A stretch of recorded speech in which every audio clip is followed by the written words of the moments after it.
we'd left England behind under the blanket of a blackout, and then when we get to America, everything's lit up.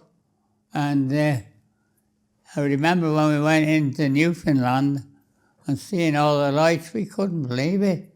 Everybody was, and they put us on a train, and that travelled down through Canada, through New York, to a place in New Jersey called Asbury Park. It consisted of 2 hotels that had been taken over, made a naval base, and it was a holding base while you were waiting for your ship to be finished and sent to the dockyard, wherever it was.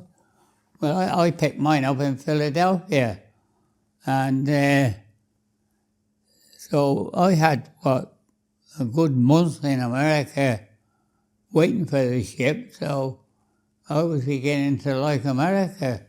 So when we got the ship, that was another novelty, and then we had to wait while we commissioned it and handed it over, and then we spent another month on trials up and down the coast and the river mouth, practicing landings and all that. It was a landing craft what I picked up, and the Americans were making them by the dozen, the big one with the bow doors, and I think that Winston Churchill had it made to his specification when they met in the Atlantic somewhere early on, 41, and that was the agreement he had with the Americans.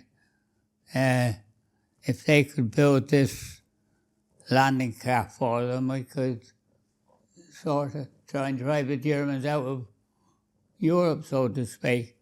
And of course, in the meantime, the Americans came in the war at the end of 41, and that was a good thing from our point of view, because it got them behind us, and they were willing to help us more than the first time, you see.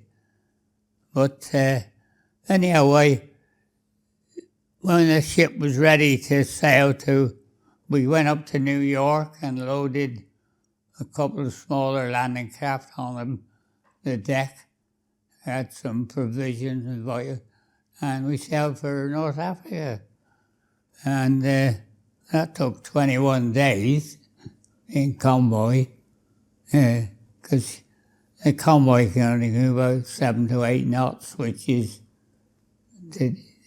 it doesn't sound much, but over a period of weeks, it's not too bad. You cover a lot of mileage.